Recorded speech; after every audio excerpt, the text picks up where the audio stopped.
The Moon Moments by Jayanta Mahapatra is a philosophical poem. Although the word moon could here be interpreted as the beloved, in this case it can be interpreted as meaning an ideal.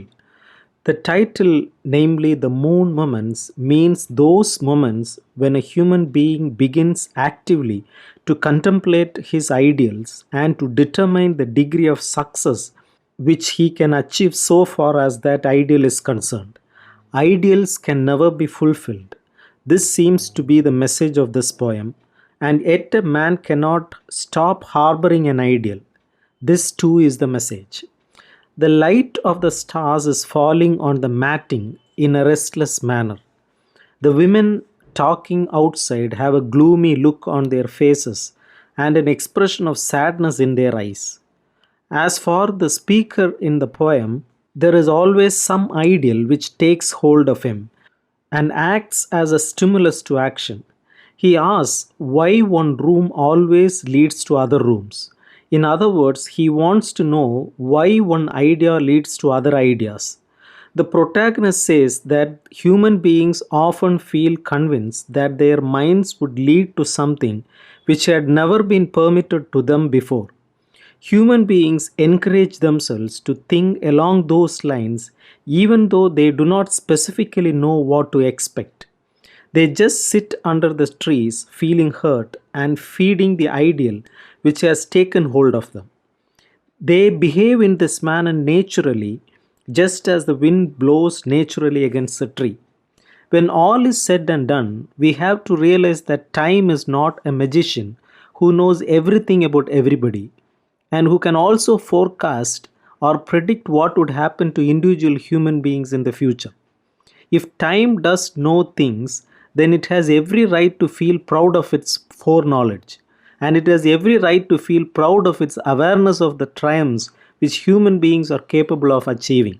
With the passing of time, the fanciful and impractical notions which human beings used to harbor during their childhood would certainly dissolve.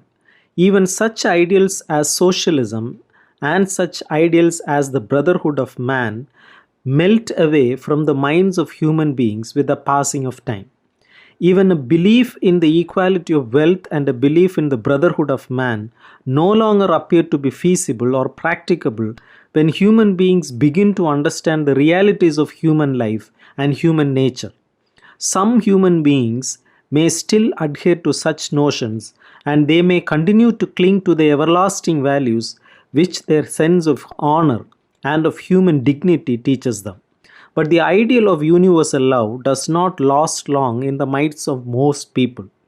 The protagonist wants to know why he is unable to speak the truth about human nature and why he does not have the courage to reveal the shameful deeds which human beings have committed or more likely to commit.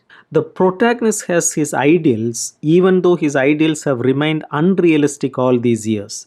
Previously, the sense of the non realization of his ideals used to haunt him, but now he has become accustomed to this feeling of non realization. And yet, he cannot prevent himself from leading an inner life which does not have much resemblance with his outer life. The outward reality differs entirely from the ideas and thoughts which dwell in his mind and which keep his mind alive and active. The gods above seem to be laughing at the human failures on earth. They may be laughing at the protagonist's idealistic notions also. But he can neither give up his idealistic aims nor understand why he is doomed to fail in those aims.